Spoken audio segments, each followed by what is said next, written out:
gonna die. Go too fast. I'm taking 3. I'm going for the St. Louis now. Oh no! Son of a bitch. You get your 2? Yeah. Welcome back to the channel, everyone. Thotgor here, of course, and today we are going to take a look at a battle in the old Donskoy. Now, I really do enjoy this thing at Tier 9, but to be fair, I really enjoy all of the Tier 9 cruisers. Well, I don't have a Baltimore, so I can't say I enjoy her because I've never actually played her. Not even in closed beta, but from what I've seen, yeah, I probably wouldn't enjoy it. But, you know, I'll eventually get one. Doesn't mean I'm not going to get one. I'll eventually get one. But anyway, loving all the Tier 9 cruisers. I mean, the rune is amazing. I gotta get a rune replay up too sometime. When's the last time we ruined someone's day here? Anyway, and then there's the Ibuki. I'm actually a huge fan of the Ibuki. That ship is phenomenal. The only criticism I have for her, obviously, is a lack of range of the main guns. Would be the only criticism I have. But she's still fairly stealthy and stealthy enough that you can get in there and do some things when you need to. Then we come to the Donskoy that we're taking a look at here. Now this, I know I've talked about before, but she is really good. I'm really starting to get the hang of how to play this ship and to play her very effectively. And we'll sort of see some of that here in this battle. But the main points on the Donskoy that you do want to keep in mind is, you know, the total lack of armor. Now, she's not a British cruiser, as if any of you are familiar with the British cruisers now. She's not one of those in that, you know, if you get hit, it's pretty much a guaranteed citadel for like half or 3/4 of your life. It's not that bad.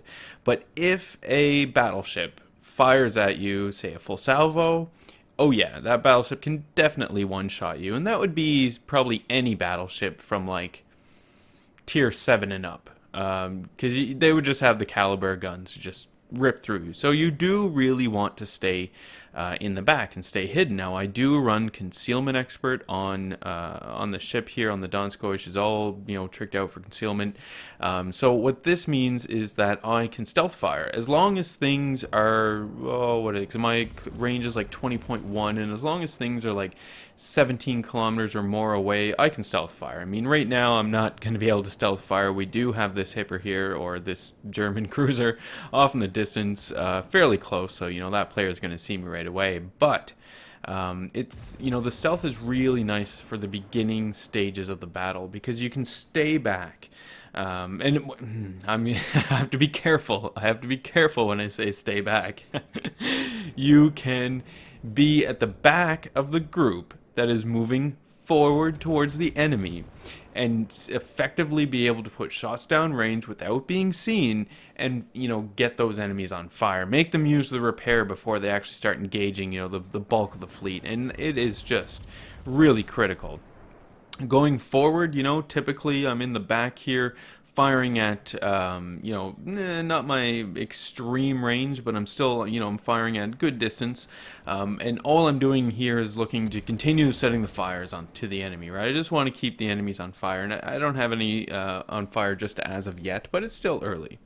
The enemies usually won't fire at you consistently, because they're busy with, you know, your allied ships that are a lot closer. They pose a bigger threat.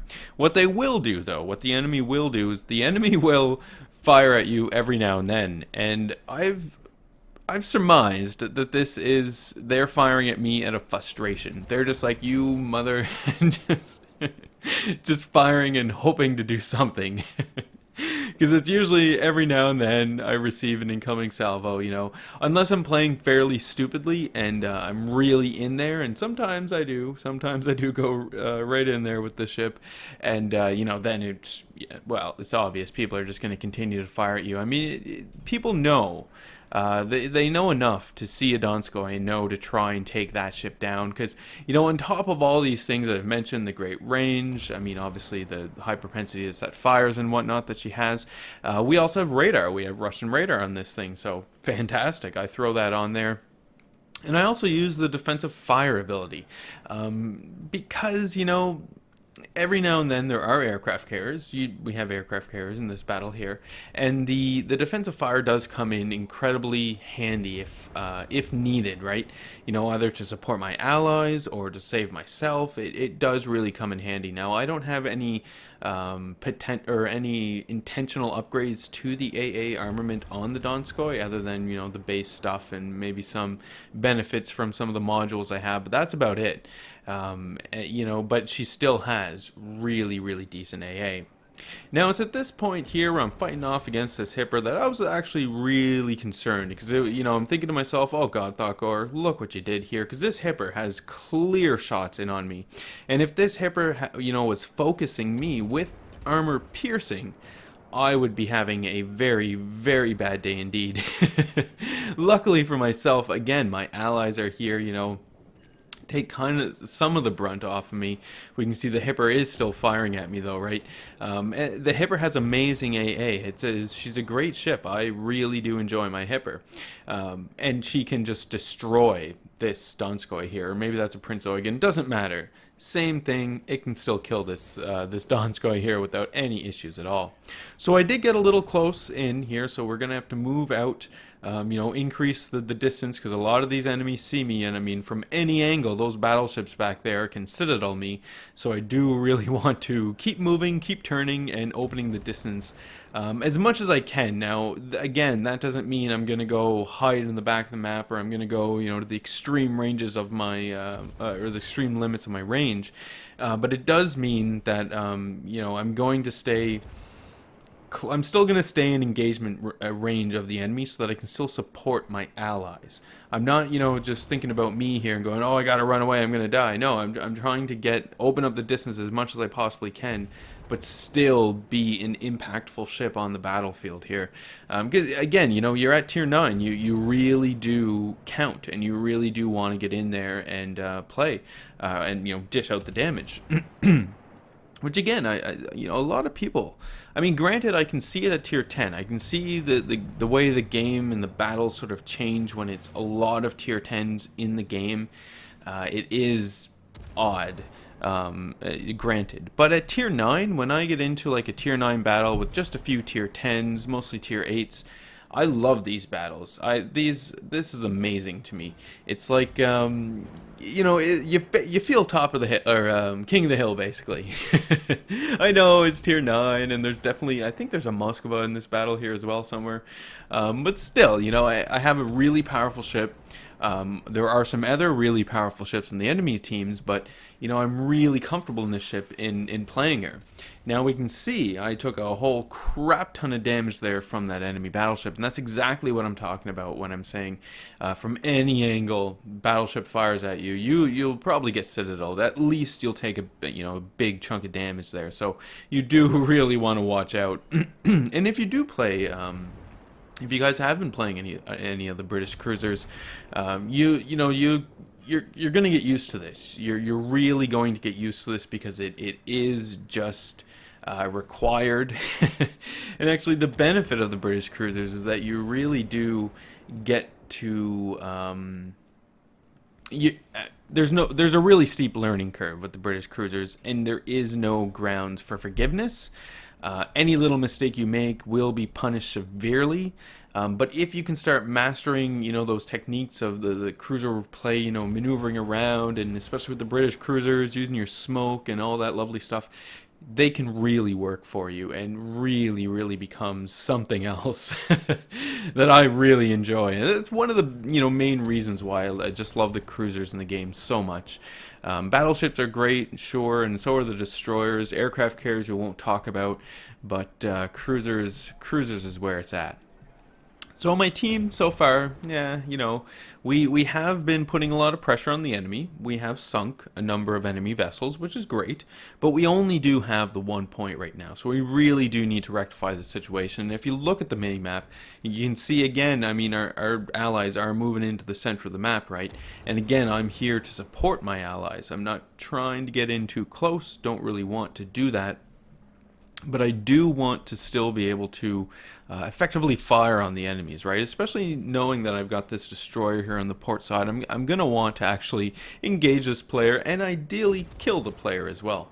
I did pop my radar. It looks like I did. That might have been a little premature.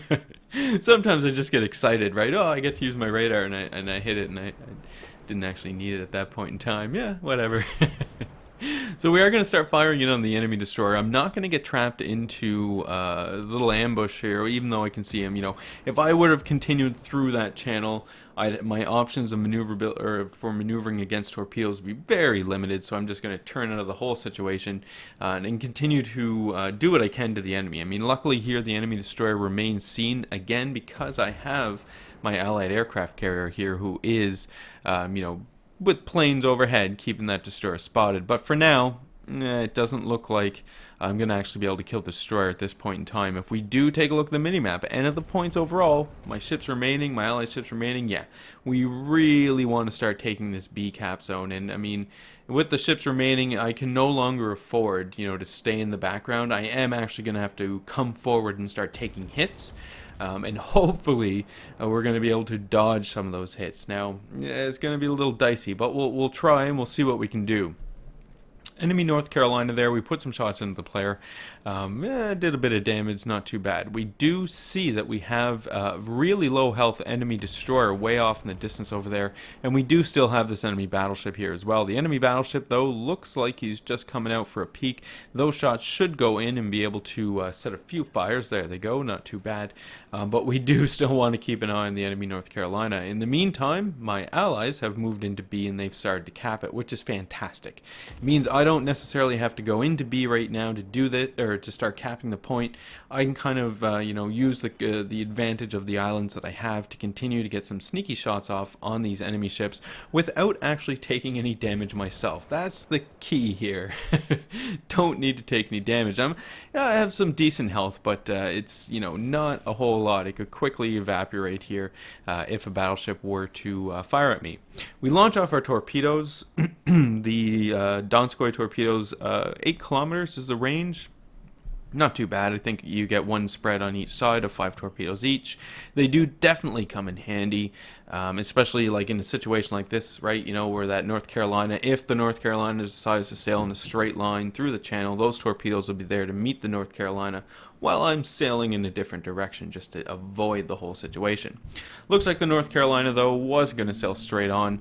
Maybe they might hit. I don't know. Who knows? We have some aircraft coming into play now, so I am going to pop my defensive fire ability, target the aircraft with the control click right. Very important you do this because you do want to focus your AA guns. So I think I've shot down I've shot down a few planes here, so that's not too bad at all. We do have some fighters overhead as well, so we're going to you know, continue to harass those guys, maybe shoot some more of them down. Who knows? We do see some torpedoes coming in. I wasn't the target, but it was a friendly cruiser that was the target, and that friendly cruiser took some huge hits. Barely alive at this point in time. Questionable as to how long that player is actually going to be able to hold on. Enemy battleship is rounding the corner over here. I do want to keep an eye on those torpedoes. I know they're from the aircraft carrier, so they'll probably run out of range here, but still. Take a few shots there from the enemy battleship, which isn't too bad. What is that, a guys now? We have some luck on our side here. The guys now doesn't have the best of accuracy, even at these close ranges. Really, I'm more afraid of, you know, the one lucky shot that's going to citadel me, or the secondary battery, because the secondary battery is pretty deadly. We can see my allied cruiser is down now, so that this battleship no longer has anyone else to shoot at but me, right now anyway. Or no, actually, yeah, the enemy guys now there just shot at one of my allies in the channel. I forgot about that guy. So that guy is there, means that the enemy guys now is not focused on me. We can see my shots go in, do a few bit of damage there, bit of fires. We're going to launch off our torpedoes as well, because again, if the player does decide to sail in a straight line, those torpedoes will be there to meet the player.